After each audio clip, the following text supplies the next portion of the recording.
Lors d'une journée d'école ordinaire, Haruka est assis seul à son bureau car il est un vrai solitaire. Il est bien conscient de son statut de solitaire et, en fait, il aime être seul, car sa seule autre option serait de traîner avec ses camarades de classe, et il les déteste profondément. Il y a plusieurs groupes dans la classe, y compris les délinquants, les filles populaires, les accros de la salle de sport, et puis il y a les autres dont tout le monde se fiche. Haruka n'appartient à aucun de ces groupes, et cela lui convient parfaitement, car cela lui laisse plus de temps pour lire ses livres sans avoir d'amis. Cependant, sa session de lecture est interrompue lorsqu'une lumière vive apparaît sous lui. On dirait qu'un cercle d'invocation est en train de se former sous les élèves, et pendant un moment, Haruka est excité, car il sait que cela signifie qu'il va partir pour une aventure isekai. Mais ensuite, il réalise qu'il a eu trop de temps d'écran pour un solitaire, et s'il sait quelque chose sur les isekai, c'est qu'il va se faire avoir d'une manière ou d'une autre. Il n'est pas question pour lui de devenir une victime de ce cirque, donc pendant que le portail est encore en cours de chargement, il se dirige vers la porte et essaie de sortir.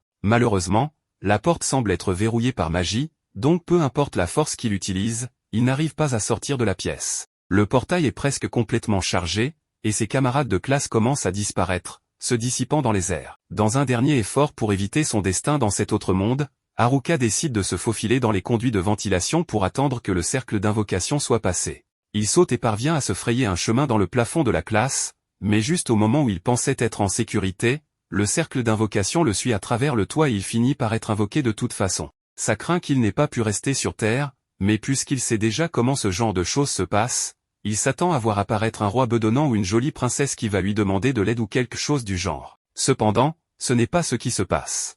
En effet, Haruka voit un vieil homme chauve agitant frénétiquement les bras, paniqué à la vue de Haruka. Apparemment, le vieil homme est Dieu, et c'est lui qui est en charge de l'invocation. Il a déjà envoyé tous les camarades de classe de Haruka dans l'autre monde, mais comme Haruka a eu l'idée de se cacher dans le plafond tout en finissant par être invoqué, son invocation a été un raté. Dieu doit l'envoyer dans l'autre monde rapidement avant d'avoir des ennuis pour ce fiasco. Il dit à Haruka qu'il recevra des capacités pour l'aider dans l'autre monde, mais comme il est en retard, toutes les bonnes capacités ont déjà été choisies. Il ne reste que les compétences dont personne ne voulait, comme le jeu des dés de Paris, des lentilles de contact, et un bâton. Pour aggraver les choses, Haruka n'a qu'un nombre limité de compétences qu'il peut choisir, donc il commence à se défouler sur Dieu pour l'avoir invoqué et lui laisser uniquement des compétences pourries. Dieu sait qu'il a fait une erreur, mais il n'a pas obtenu son diplôme à l'université des dieux juste pour se faire crier dessus par un lycéen, donc il dit à Haruka qu'il va lui donner toutes les compétences restantes en guise d'excuse, mais qu'il ne veut plus voir sa vilaine tête ici. Puis, il téléporte immédiatement Haruka dans l'autre monde. C'est cool qu'il ait plus de compétences que d'habitude, mais ça ne lui sert pas à grand chose s'il est largué dans les bois dès son arrivée. Il n'a jamais vécu dans les bois auparavant et il n'a pas de provisions, mais il remarque ensuite une pochette par terre. Il s'avère que c'est un set villageois, et cette pochette lui permet de stocker un nombre illimité d'objets dans son inventaire.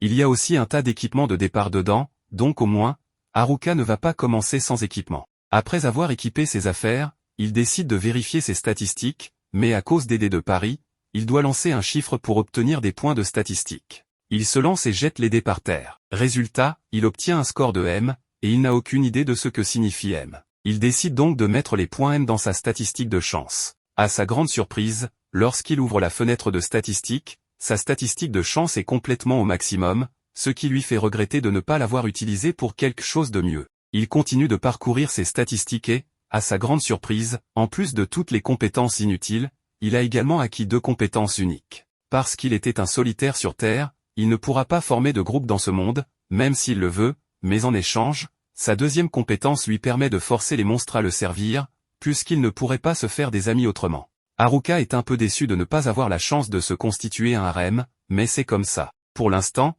il est plus préoccupé par le fait qu'il ne voit aucun de ses camarades de classe à proximité, ce qu'il trouve étrange puisque cet endroit est censé être le point de départ. Mais après tout, il ne se souciait pas d'eux avant, alors pourquoi s'en soucierait-il maintenant?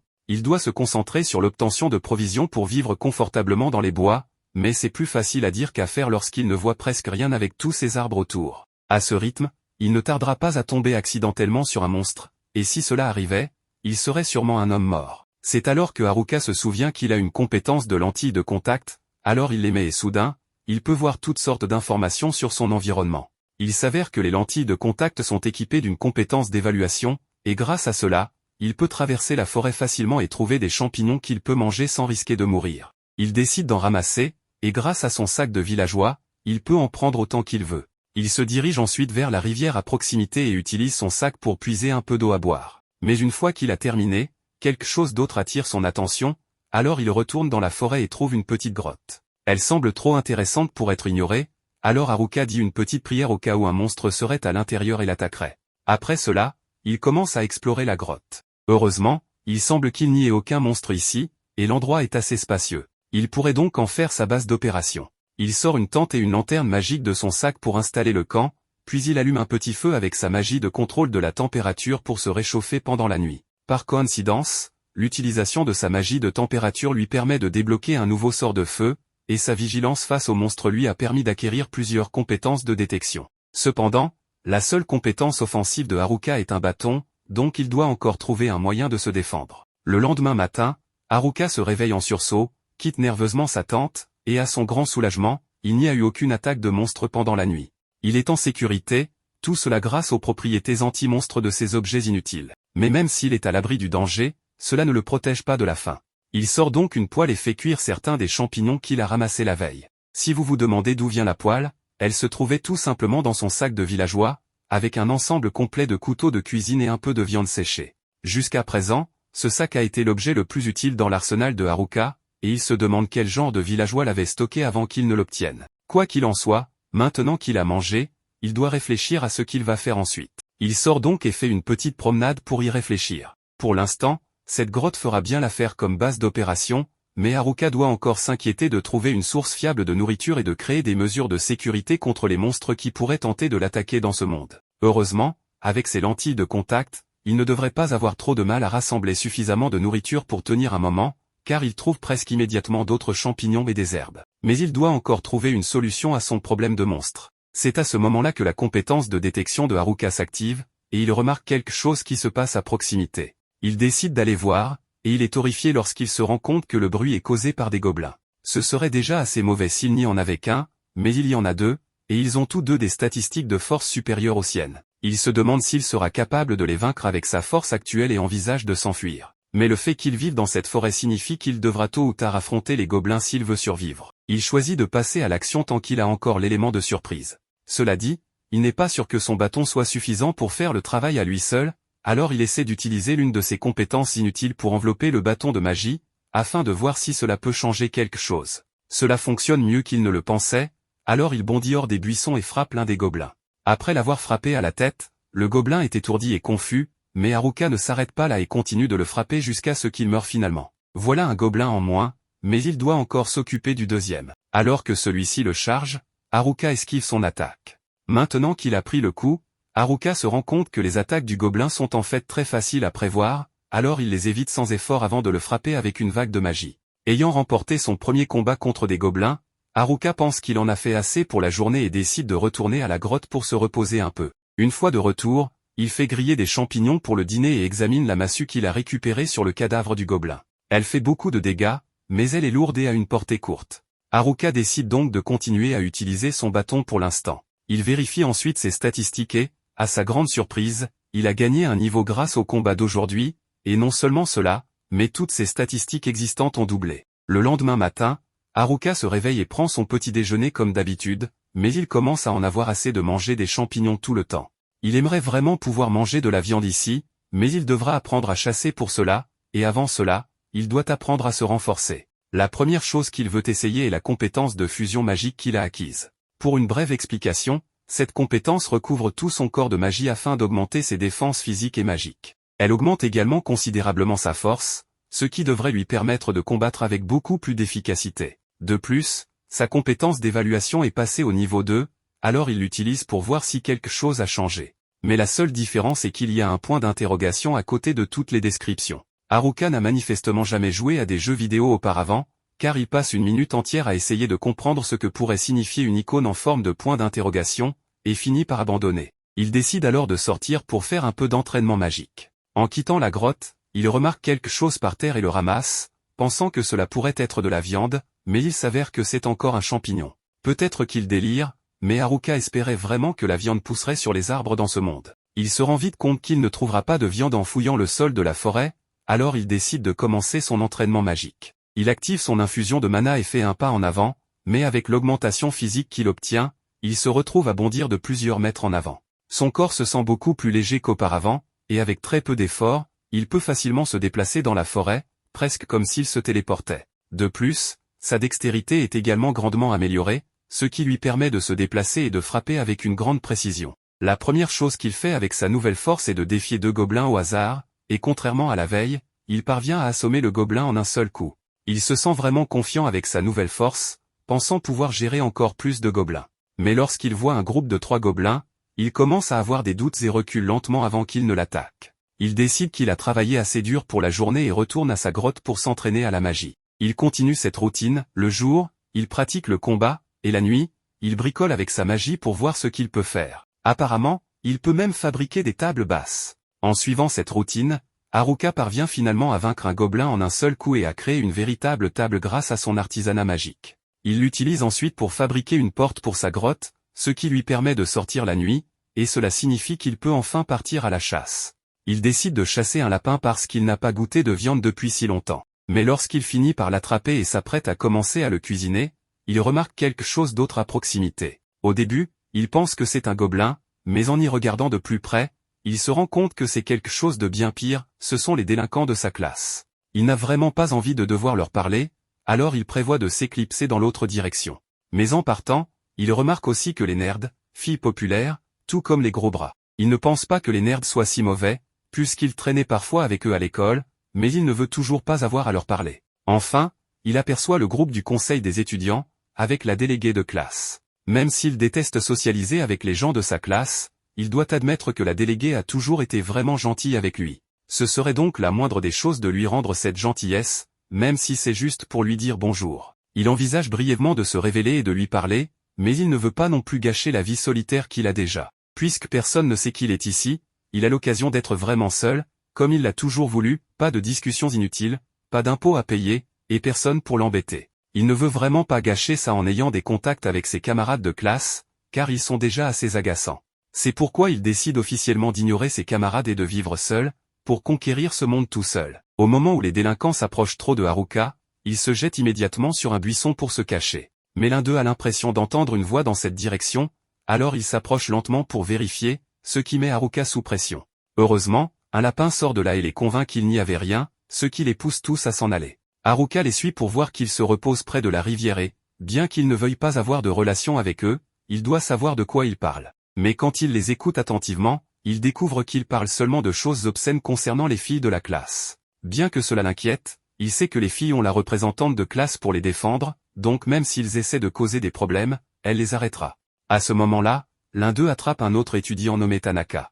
Ils veulent qu'il leur confirme si cette compétence leur permettra de faire tout ce qu'ils veulent, et en voyant que c'est le cas, ils veulent aussi qu'il leur explique comment ça fonctionne. Haruka reconnaît Tanaka, se rendant compte qu'il l'utilise comme un navigateur vivant. L'un d'eux propose de rentrer, car il pense que le représentant suppléant les attend. Une fois qu'ils se sont tous éloignés, Haruka suppose que toute la classe est en amont du fleuve, dans la direction que les délinquants ont prise, et avec cela, il se répète que vivre en solitaire est le chemin à suivre, se dirigeant directement vers sa nouvelle base. En arrivant là-bas, il est assez surpris de voir ses statistiques. Il découvre que son niveau de solitude vient d'augmenter. Cela le fait croire que c'est parce qu'il a évité ses camarades de classe, et que si c'était aussi, son niveau aurait également augmenté. Après tout ce travail acharné, il se serait déséquilibré ici même, réalisant que ces titres détruisent réellement l'estime de soi. Mais il est encore au niveau 3, et cela est probablement dû au maître du néant ou à des compétences de fou. Il savait que ces derniers seraient difficiles à faire monter en niveau, car il ne sait même pas ce que fait le maître du néant. Cela signifie probablement qu'il ne peut pas se concentrer sur une chose, du moins pas assez pour réussir, mais cela lui permet de gérer la plupart des choses plutôt bien. C'est à ce moment-là qu'il remodela sa caverne pour la rendre beaucoup plus habitable, lui donnant une apparence très agréable. Quant à la compétence utilisable, il se demande si cela fait de lui un type de marionnette ou un idiot comme un imbécile inutile, ce qui est mauvais, probablement même pire. Le jour arrive, où à minuit, Haruka a des problèmes pour dormir à cause du bruit qu'ils font dehors. Pour cette raison, il sort dans la forêt pour voir ce qui se passe, pouvant observer que les nerds se battent contre des gobelins. Il pense qu'ils sont dans une mauvaise situation, et cela le fait se demander s'il devrait les aider. Ce qu'il fait, c'est utiliser l'évaluation, vérifiant s'ils n'ont vraiment pas besoin d'aide, car ils ont des classes bien meilleures que la sienne. Il ne comprend pas pourquoi il est le seul ici, mais se rappelle ensuite qu'ils ne sont pas coincés avec des choses comme lui, mais qu'ils ont des trucs OP. Cela lui rappelle quelque chose, la classe était pleine d'athlètes exceptionnels et d'étudiants brillants, fils de célébrités et des choses comme ça. Il se demandait aussi comment un enfant normal comme lui a fini là. Il sait que ces nerds sont des professionnels dans ce domaine, donc ils s'en sortiront, mais avant de partir, sa perception lui signale quelques gobelins qui s'apprêtent à les attaquer par derrière. En conséquence, il n'hésite pas et sort de sa cachette pour attaquer les deux gobelins et les vaincre habilement. Après cela, il se retourne vers eux pour leur demander comment ça va, mais par coïncidence, les nerds ne lui prêtent pas attention, car ils viennent juste de terminer de vaincre les derniers gobelins. Quand il réalise qu'il s'agit de lui, il n'hésite pas à s'approcher pour le saluer amicalement, le remerciant de les avoir sauvés. Haruka n'est pas capable de parler correctement avec eux, car il avait déjà oublié comment avoir une conversation avec quelqu'un d'autre. Après cela, il les emmène dans sa caverne, et en voyant l'intérieur, tous sont impressionnés par le luxe qu'elle présente. C'est alors que Haruka leur demande ce qui est arrivé aux autres, à quoi ils répondent finalement qu'en réalité, ils sont en train de fuir, pour ainsi lui raconter les détails de ce qui s'est passé. Apparemment, tout a commencé lorsque tous, sauf lui, ont été transportés dans la forêt. À ce moment-là, les autres ont commencé à paniquer car ils ne comprenaient absolument pas la situation. Malgré la nervosité, les nerds restaient calmes en examinant leurs statistiques et en commençant à enquêter, ce qui a fait que les délinquants se sont approchés d'eux pour exiger qu'ils disent ce qu'ils savaient. D'un autre côté, la représentante de classe restait détendue et surprise que ce soit un isekai, mais en les voyant si bouleversés, elle a essayé de les calmer. À ce moment-là, quelqu'un lui a signalé qu'elle avait quelque chose derrière elle, qui s'avérait être un groupe de gobelins, ce qui l'a paralysé de peur. Même les délinquants ont tremblé de peur devant ces monstres, mais dans le cas des nerds, ils ont immédiatement sorti leurs armes, confiant que les gobelins étaient un obstacle facile. Après avoir montré qu'ils pouvaient être vaincus, les athlètes ont apparemment bien défendu, éradiquant ainsi les monstres avec leur ingéniosité. Ensuite, la représentante de classe a dirigé tout le monde vers une clairière sécurisée près de la rivière. Les nerds ont utilisé leur connaissance de l'isekai et de la survie pour aider à installer un campement. Apparemment, la représentante de classe a organisé les choses et mis tout le monde au travail en les séparant en groupes pour qu'ils assument différents rôles et tâches, et ainsi, tout le monde s'est uni et a travaillé ensemble. Ou du moins, c'est ce qu'il semblait. Il s'avère que les filles n'ont pas voulu se donner la peine de monter des tentes et se sont séparées du groupe, quelque chose que la représentante de classe n'a pas pu empêcher. Les autres ont vu cela, et ont fini par partir également, suggérant à la représentante de classe de laisser le travail aux nerds. C'est ainsi que la classe s'est disloquée. Dès ce moment, seule la représentante de classe, les nerds, et quelques autres étudiants faisaient un quelconque travail. Les autres se plaignaient sans rien faire, mais les nerds devaient travailler davantage et défendre le camp des gobelins.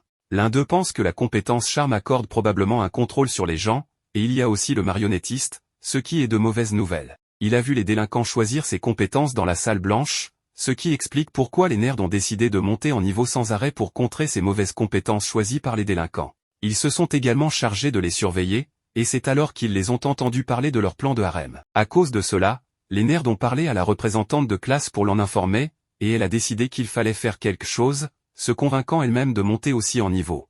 Mais les délinquants ont réussi à utiliser charme et marionnettiste quelques jours après, et la représentante de classe est tombée sur eux à ce moment-là. À ce moment, tous les délinquants étaient à terre, apparemment incapables de bouger. Les nerds ont saisi cette opportunité pour utiliser leurs compétences de scellement sur eux afin de rendre charme et marionnettiste inutilisables. Une fois leur plan de harem découvert, les délinquants ont été expulsés du camp. Cependant, peu de temps après, ils sont revenus pour attaquer le camp par surprise, créant un chaos total. Après avoir incendié les tentes, ils ont averti qu'ils reviendraient plus tard avant de se retirer. Pour une raison quelconque, les otaku ont été tenus pour responsables de ce qui s'était passé, car les filles les ont vraiment blâmés, et les autres ont fini par soutenir cette opinion. Ce que la représentante de classe a fait, c'était de se mettre en travers pour les défendre, essayant de leur faire voir que le groupe de Oda, le leader des nerds, n'avait rien fait de mal. Elle et quelques autres étudiants les ont soutenus, mais c'était trop à supporter, alors les otaku sont partis. En écoutant cette histoire, Haruka est devenu très ému, comprenant bien qu'ils avaient vraiment passé un mauvais moment.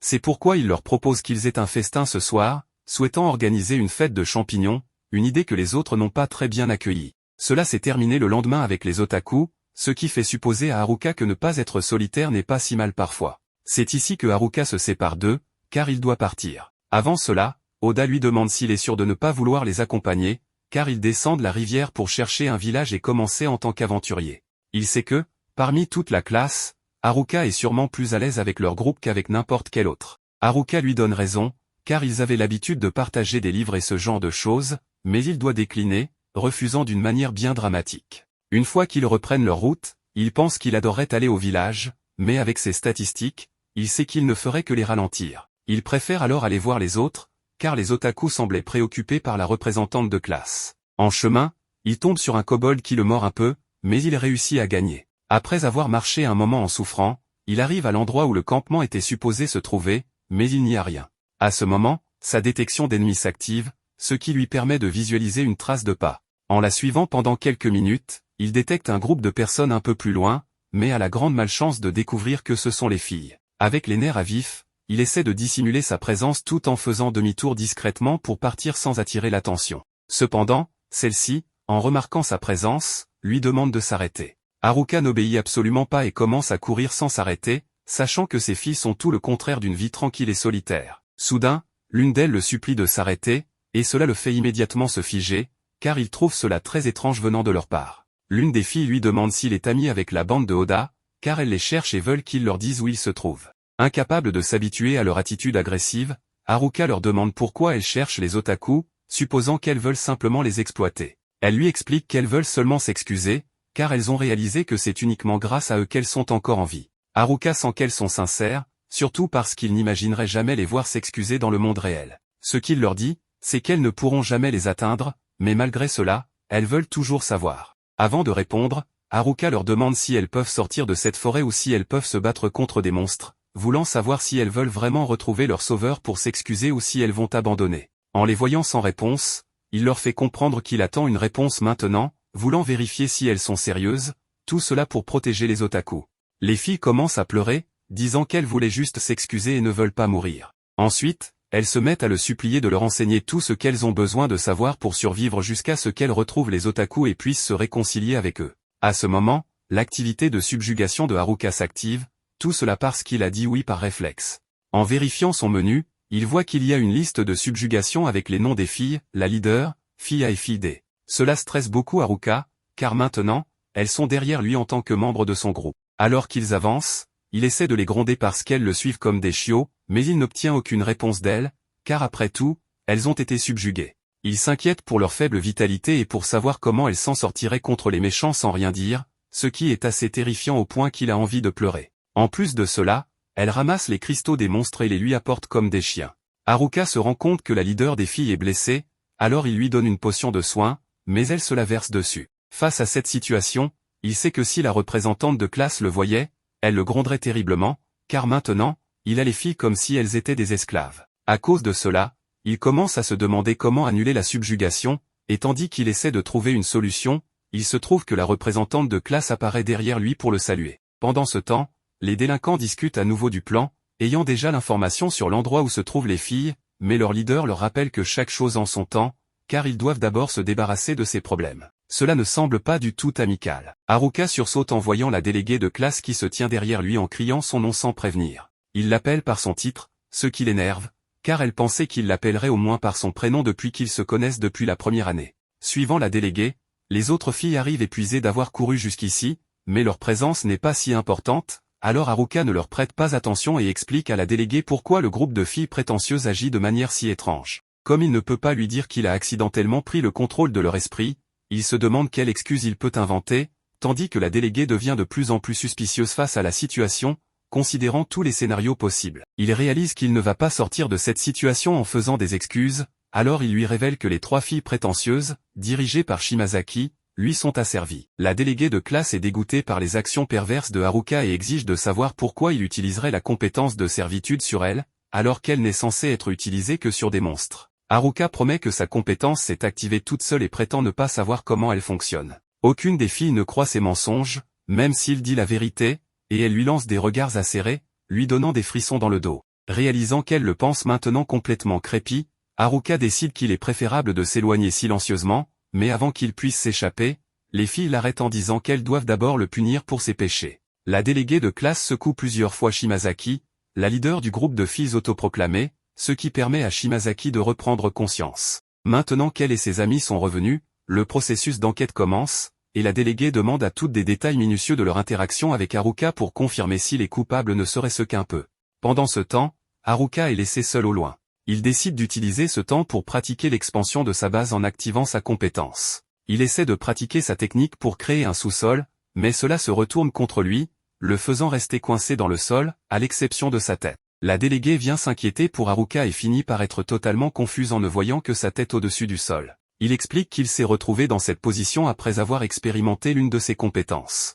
Elle le soulève avec ses mains nues, montrant qu'elle mérite d'être appelée une femme forte. Maintenant que tout le monde, y compris Haruka, se sent intimidé, la déléguée décide de rendre son jugement sur Haruka pour ses actions. D'après ce qu'elle a entendu de Shimazaki et des autres, elle conclut que Haruka n'essayait que de les aider. Ainsi, elle et les autres lui présentent leurs excuses pour l'avoir mal jugé plus tôt et le remercient de leur avoir montré de la gentillesse.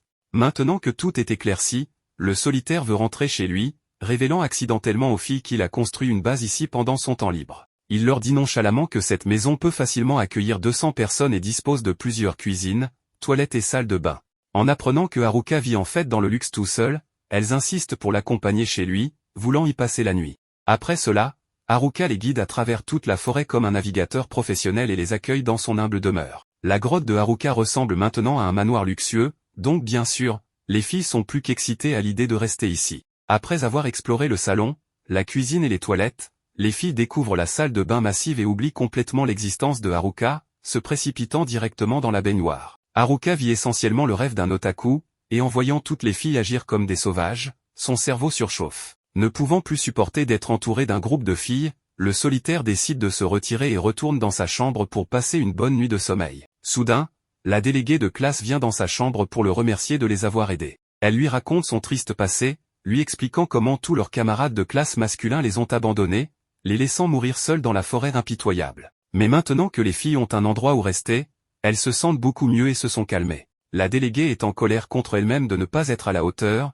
et Haruka lui offre des mots réconfortants, lui disant qu'elle est une bonne personne et qu'elle ne devrait jamais se comparer aux autres. La déléguée se sent mieux grâce à Haruka et s'en va pour la nuit. Les filles autoproclamées semblent avoir leur propre lit somptueux dans la chambre d'amis, et l'une d'elles murmure dans son sommeil « Je suis désolée, Oda », Oda étant la leader du groupe de nerds. Cette fille se sent désolée de les avoir chassés de leur base il y a quelques jours. Pendant ce temps, Haruka ne peut plus dormir, il ne peut s'empêcher d'imaginer avoir un harem pour lui tout seul, mais c'est trop ambitieux étant donné qu'il est censé être un solitaire dans ce monde. Le lendemain matin, une fille aux cheveux violets réveille Haruka en lui disant qu'elle a préparé le petit déjeuner pour lui. Ce dernier n'a jamais reçu un tel traitement spécial et n'a aucune idée de ce qui va se passer ensuite. La fille s'approche de lui disant qu'elle a préparé du poisson grillé, lui demandant s'il ne veut pas en manger. Il devient super excité en entendant qu'il y a du poisson pour le petit déjeuner et ignore complètement cette potentielle histoire d'amour pour un simple repas. Après s'être cogné la tête, Haruka goûte au poisson grillé, sa première bouchée le rend si excité qu'il n'a jamais goûté quelque chose comme ça depuis son arrivée dans ce monde. En le voyant manger comme un monstre,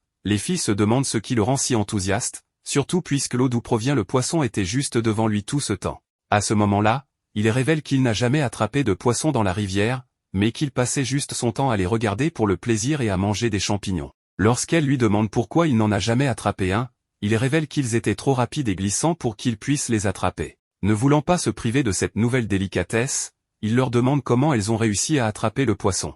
Au début, elles rient de sa question, mais finissent par révéler qu'elles ont utilisé la magie de la foudre appartenant à l'une des filles pour l'attraper. Après lui avoir fait une démonstration, il est au-delà de l'imaginaire et demande à la fille de le refaire. Quand elle le fait, il utilise sa compétence d'emballage pour ranger la magie dans une boîte. Cela l'aide à attraper un poisson avec ses mains pour la première fois, et il se sent tellement accompli en faisant cela. Cela lui a également donné la magie de la foudre, ce qui est un effet secondaire de la combinaison de sa compétence d'emballage et de celle de maître des nonnes qu'il possédait. Cela l'aide à obtenir d'autres compétences magiques. En entendant cela, les filles sont ravies et affirment qu'il a obtenu les meilleurs pouvoirs. Cependant, il révèle qu'il n'a que les pouvoirs qu'elles ont laissés et rien de spécial, puisque toutes les meilleures compétences avaient déjà été choisies. Ensuite, il ressent le besoin d'uriner et s'en va. Plus tard, les filles passent du temps à jouer dans l'eau tandis qu'Haruka demande à la déléguée ce que les filles vont faire maintenant. En réponse, elle révèle leur plan d'aller à la ville la plus proche, qui se trouve être celle où les nerds se dirigeaient. En l'entendant dire cela, il suppose immédiatement qu'elles y vont pour traquer les nerds, comme il l'avait pensé. Autant les filles essaient de le convaincre qu'elles veulent seulement s'excuser auprès des nerds, il ne les croit pas.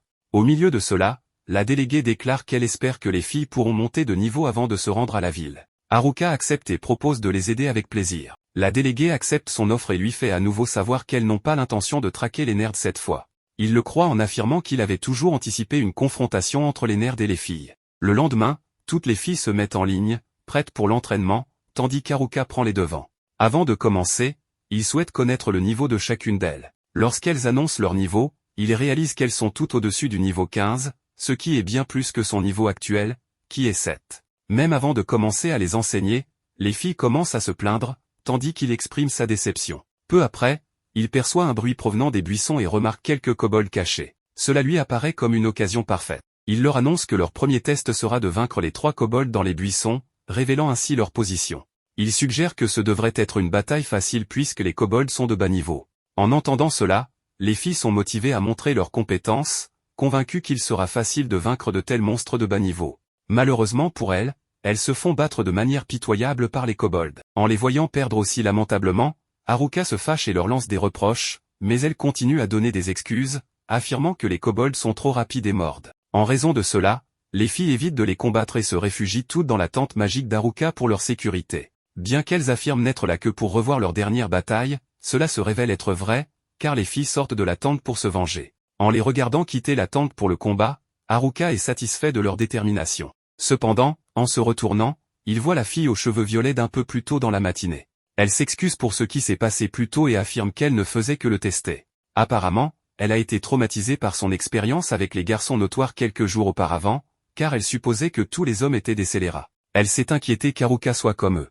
En entendant cela, Haruka réalise que les filles ont dû traverser beaucoup de choses pendant leur séjour ici. D'un autre côté, la fille reconnaît qu'Haruka n'est pas comme les autres garçons puisqu'il leur a donné un abri, de la nourriture et leur a appris à se battre. Pour le remercier encore plus, elle lui propose de le réveiller chaque matin et de lui préparer du poisson, ce que l'idiot affamé accepte. Le lendemain matin, comme elle l'avait promis, la fille aux cheveux violets apporte du poisson grillé pour Haruka. Pendant qu'il apprécie son repas, il entend les voix des filles qui se dirigent à nouveau vers les kobolds pour se battre après leur série de défaites. Il espérait que quelqu'un les arrêterait, car il était trop occupé à grignoter. Heureusement, la déléguée de classe sort en trombe et exige qu'elle s'arrête et s'entraîne davantage avant de combattre les kobolds. Heureusement, elle l'écoute et commence à s'entraîner. Des jours plus tard, lorsqu'elles sont prêtes, elles vont affronter les monstres. Cependant, juste avant le début de la bataille, l'une d'elles s'endort sur le côté en feignant une maladie pour échapper au combat. Pendant ce temps, quelques-unes d'entre elles, qui s'étaient entraînées de près avec la déléguée, se dressent contre les monstres et finissent par remporter la victoire. Elles sont toutes motivées par leur besoin d'être suffisamment fortes pour retrouver les nerfs afin de s'excuser de les avoir chassées.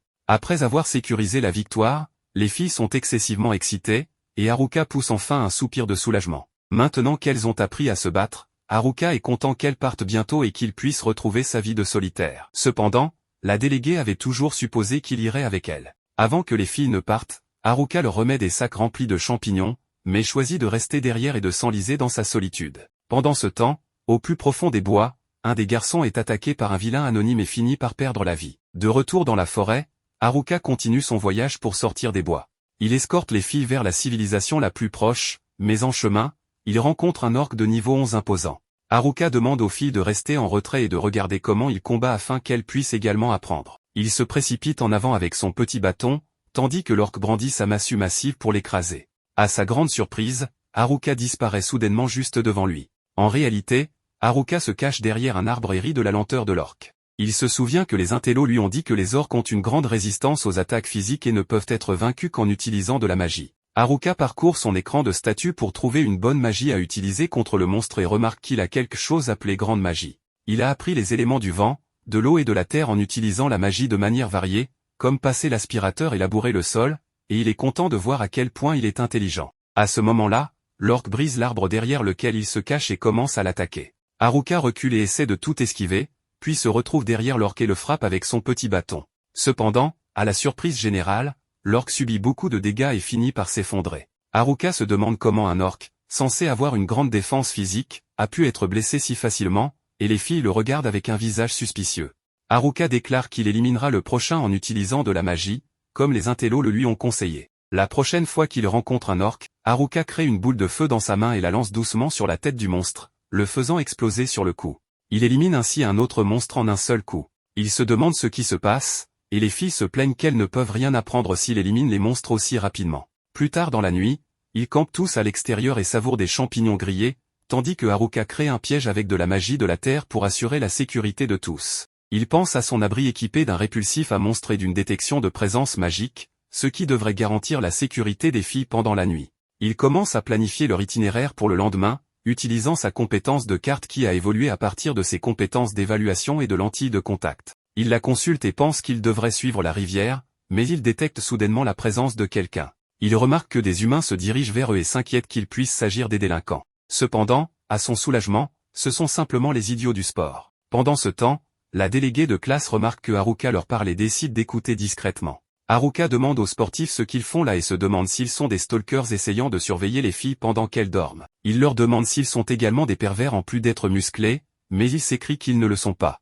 L'un d'eux dit qu'ils ne sont pas là pour les filles, mais pour lui. Haruka les taquine en demandant s'ils aiment aller aux soirées déguisées, mais ils répondent qu'ils ne sont pas de ce bord. Après cela, Haruka leur demande pourquoi ils se cachaient des filles, et ils répondent que c'est parce qu'ils ne peuvent plus faire confiance à personne. Ils expliquent qu'il existe une compétence bien plus dangereuse que la manipulation de marionnettes ou le charme, la compétence de pickpocket. Haruka pense qu'ils doivent parler de la compétence de pickpocket qui permet à l'utilisateur de voler les compétences et les capacités des autres.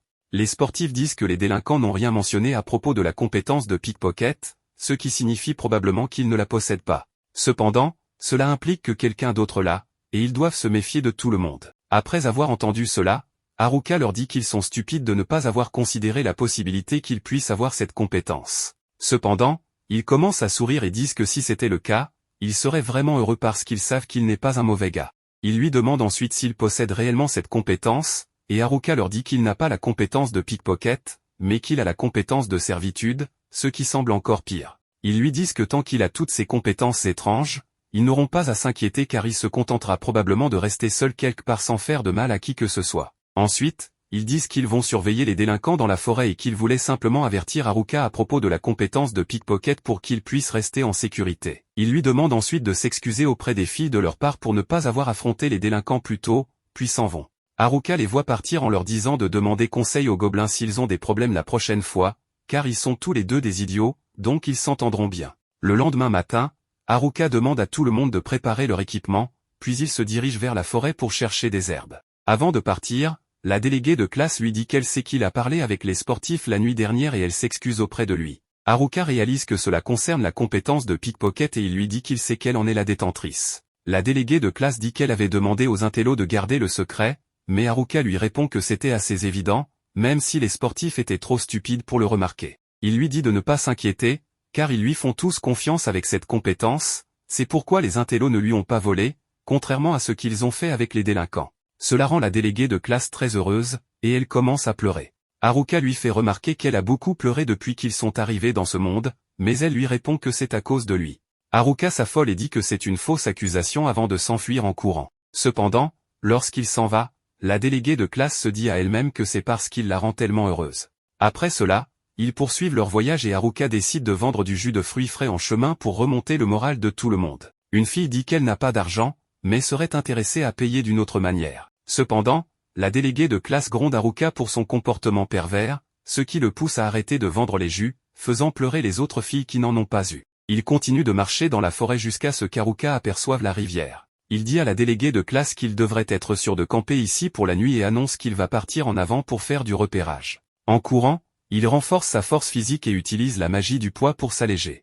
Il obtient une bonne vue de la forêt depuis les airs, mais réalise alors qu'il n'a aucun moyen d'atterrir en toute sécurité. Il finit donc par tomber au sol et se retrouve avec seulement une HP. Haruka retourne ensuite au camp et se fait gronder par la déléguée de classe pour son imprudence. Haruka, étant astucieux, essaie de se rattraper en disant qu'il a ramassé des fruits frais pour faire plus de jus. Le jour suivant, ils reprennent leur chemin pour sortir de la forêt et rencontrent toutes sortes de nouvelles choses en chemin. Ils trouvent une fille perdue de leur groupe, passent du temps à s'amuser dans la rivière, et sont même poursuivis par une horde d'or. Cependant, à la fin, ils parviennent à sortir de la forêt, ce qui rend tout le monde très excité. Haruka remarque que sa vue est obstruée par les collines de la région, et il découvre une nouvelle compétence, marche aérienne, dans son écran de statut.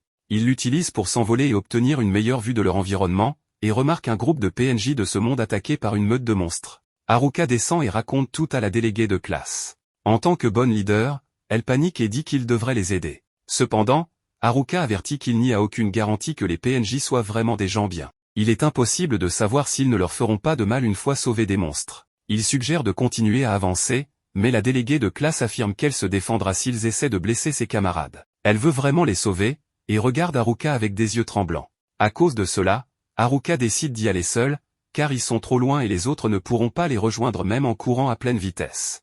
Haruka utilise de nouveau le renforcement physique et la magie du poids, puis il lance un sort de vent pour s'élancer dans les airs. Il continue à voler vers les PNJ en utilisant sa compétence de marche aérienne. Cependant, il remarque la déléguée de classe accrochée à sa cape et lui demande ce qu'elle fait. Elle explique qu'elle s'est retrouvée entraînée par la magie du vent, et lui dit de regarder devant lui, car ils sont sur le point de s'écraser. Malheureusement, Haruka admet qu'il ne sait pas comment freiner. Ils s'écrasent tous les deux sur les monstres près du groupe de PNJ, les sauvant ainsi dans le processus. Haruka se relève, et le chef des PNJ se présente sous le nom de Ofte, accompagné de son partenaire Gatek. Il le remercie de les avoir sauvés et explique que des marchands étaient attaqués par des monstres sur cette route. C'est pourquoi ils avaient décidé d'accepter la quête de la guilde des aventuriers, en espérant gagner un peu d'argent. Cependant, si le combat avait continué, ils ne seraient plus en vie à présent. Après cela, ils emballent leurs affaires et Haruka attend que les autres filles les rejoignent. En attendant, ils préparent des champignons qu'ils partagent avec les PNJ. Ceux-ci le remercient et révèlent que les champignons sont en fait très précieux, car ils restaurent leur force. Haruka devient jaloux des vieux du groupe, qui ont la chance de partir à l'aventure avec de si jolies filles. À ce moment-là, la déléguée de classe reprend ses esprits et empêche Haruka de se comporter comme un vilain.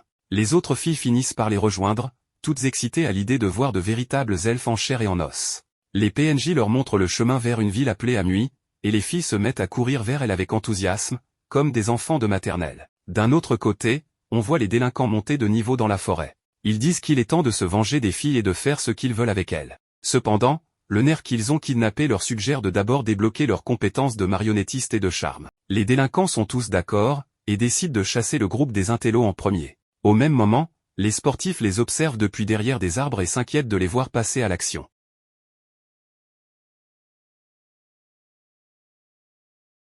Dans la scène suivante, Haruka et les filles se rendent dans la ville. Les filles commentent à quel point la ville leur donne l'impression d'être dans un isekai. Elles sont impressionnées par les nombreuses boutiques et font un peu de lèche-vitrine. La déléguée de classe essaie de garder tout le monde concentré, car il reste beaucoup à faire avant de pouvoir s'installer. Haruka est simplement content d'avoir assuré que les filles sont arrivées en ville en toute sécurité. Il suppose qu'elles n'ont plus besoin de ses services. La déléguée de classe crie sur le solitaire pour s'être trop détendue et souffle dans son sifflet, rassemblant toutes les filles autour d'elle. Elles se tiennent au garde-à-vous, attendant de connaître le plan pour la suite. Elles doivent d'abord se rendre à la guilde des aventuriers pour échanger ce qu'elles ont collecté jusqu'à présent contre de l'argent. Le groupe s'enregistrera ensuite à la guilde avant de chercher un endroit où se reposer. Les gals se sentent un peu offensés que la recherche d'informations sur les nerds semble être une quête secondaire. La déléguée de classe les rassure en disant qu'elle ne le pensait pas ainsi. Haruka les taquine pour s'inquiéter des otaku. Il conduit les filles à la guilde des aventuriers, où les pirates les regardent avec méfiance à leur entrée. Ofte informe Haruka que le maître de la guilde veut le voir. Le solitaire suggère aux filles de s'enregistrer pendant qu'il va voir le patron. Il se dirige à contre-cœur vers le bureau, et le maître de la guilde, qui semble très intimidant, le remercie rapidement pour avoir sauvé le groupe d'Ofte. Haruka reçoit même une lettre de recommandation. Haruka redescend soulagé de ne pas avoir de problème. Il remarque la zone où les cristaux magiques sont vendus et s'y dirige pour faire l'échange. La caissière est stupéfaite par le nombre de cristaux qu'il présente et l'informe qu'il devra revenir le jour suivant pour connaître la valeur de ces cristaux. Les filles l'interrompent pour lui dire qu'elles sont toutes enregistrées en tant qu'aventurières. Ofte n'est pas surpris, il peut voir qu'elles sont au moins de niveau 30. Tous les autres aventuriers montrent du respect aux filles maintenant qu'elles font officiellement partie de la guilde. La déléguée de classe pousse Haruka à aller s'enregistrer aussi, et il est excité à l'idée de dire adieu à sa vie de solitaire. La déléguée de classe est convaincue qu'il sera un aventurier exceptionnel, car aucune des filles n'aurait survécu sans lui. Tout cet enthousiasme tombe à l'eau lorsqu'on lui dit qu'il ne peut pas être un aventurier parce qu'il ne répond pas à l'exigence minimale de niveau, qui est de 10, alors qu'il est actuellement au niveau 9. Il supplie pour qu'on lui fasse une exception, mais il est révélé que cela s'applique à ceux qui sont en groupe. Les aventuriers solitaires doivent être au moins au niveau 20, et il ne gagne de crédibilité qu'à partir du niveau 30. Sa compétence de solitaire l'empêche de rejoindre un groupe, ce qui signifie qu'il doit être au niveau 20 pour s'enregistrer. Gatek rit en entendant cela. La déléguée de classe devine qu'elle devra s'occuper des filles à l'avenir. Elle se dirige vers un logement arrangé par la guilde. À leur arrivée, elle pense d'abord qu'il s'agit d'un hôtel d'amour, mais tout est normal lorsqu'elles reçoivent un accueil chaleureux dans de jolies chambres individuelles. Haruka, malgré les lits confortables, regrette la forêt. L'une des gals est assise comme une princesse attendant d'être sauvée, se demandant où sont les nerds. Le jour 19 commence par le petit déjeuner, la déléguée de classe étant enthousiaste à l'idée d'annoncer que la ville est très sûre, donc leur séjour devrait se dérouler sans problème. Les acclamations se font encore plus fortes lorsqu'elles apprennent qu'il y a beaucoup de magasins pour acheter des articles. Haruka est content d'entendre cela, car cela signifie qu'il pourra retourner dans les bois après avoir reçu son argent. « Donnez-moi mon argent », dit-il en allant à la guilde. Il s'excuse parce qu'ils n'ont pas fini de traiter son butin, mais ils ont 8 millions en espèces près. Le maître de la guilde révèle qu'ils n'ont pas assez de liquidités pour payer tous ces cristaux. Le solitaire est heureux d'accepter des versements jusqu'à ce que tout soit payé. Il réalise que c'est beaucoup d'argent quand il le convertit dans la monnaie de son ancien monde. La caissière prend le temps d'expliquer le marché actuel, il a apporté de nombreux cristaux de rang F pour gagner tout cet argent. L'argent qu'il a gagné inclut également le paiement pour avoir vaincu les loups verts. Haruka est confiant qu'il devrait pouvoir faire du shopping avant de retourner dans les bois. Les filles sont excitées à l'idée de faire du shopping. Gatek entraîne le solitaire à l'écart pour lui dire qu'il connaît un endroit que le jeune homme apprécierait. Haruka a l'esprit ailleurs jusqu'à ce qu'ils arrivent dans une boutique d'armes spécialisée dans les articles trouvés dans les donjons. Il pense que c'est la boutique parfaite pour les personnes plus excentriques comme les autres voyageurs interdimensionnels. Gatek promet que tout est légitime, même si l'endroit ressemble à un entrepôt ténu et que le propriétaire a l'air d'un type louche. Le crackhead. Enfin, le vendeur est ravi d'avoir un nouveau client. Haruka examine quelques articles jusqu'à la tombée de la nuit. Le collier des 7 attire son attention. Il remarque que son équipement de villageois comporte également la description dessus. Le jeune homme demande au vendeur ce que cela signifie, et il apprend qu'il s'agit de la combinaison d'objets. Le collier permet à l'utilisateur de combiner jusqu'à 7 objets et d'utiliser leurs effets simultanément. Le solitaire se dit qu'il pourrait ajouter de nombreux effets à son équipement s'il combinait le collier avec son set de villageois. La déléguée de classe interrompt son shopping pour le gronder d'être resté dehors si tard. Elle l'informe que les autres dorment déjà. Il demande la permission de rester dehors un peu plus longtemps pour acheter la vigne mucilée qui permet de transformer son bâton en un véritable sceptre. Il commet une erreur en combinant les objets qui l'intéressaient. Le vendeur est furieux car ses articles valent plus de 10 millions d'LS. Gatek et la déléguée de classe le supplient d'accepter les 8 millions pour régler l'affaire. Le lendemain matin, Haruka reste dans sa chambre, déprimé parce qu'il n'a plus d'argent et n'a pas pu acheter les objets qu'il voulait. Le solitaire est mis sortir pour gagner plus de cristaux, mais les étrangers n'ont pas le droit de quitter la ville à moins de devenir aventuriers. De plus, son erreur financière a ébranlé la confiance que la déléguée de classe avait en lui. Il sait qu'il n'est pas fait pour la vie en ville et planifie de s'échapper. Sa cape de villageois a été combinée avec la cape d'invisibilité. Il l'utilise pour se faufiler devant les filles, mais se sent mal de partir sans dire au revoir. Il désactive sa cape quand il atteint le mur et tente de sauter, mais ses bijoux bruns heurtent le mur lorsqu'il est repéré par les sportives, ce qui signifie que sa première tentative est un échec. Le jour suivant, il propose de rejoindre les filles pour leur première quête, mais la déléguée de classe le rejette. Il s'éclipse lorsqu'elle part et sort par la porte principale en utilisant les capacités de sa cape. Il passe devant un village en ruine et un groupe de gobelins, mais s'arrête lorsqu'il voit une calèche attaquée par des bandits. Il hésite à intervenir, car il veut se rendre en forêt, mais un des bandits l'intercepte puisqu'il est témoin.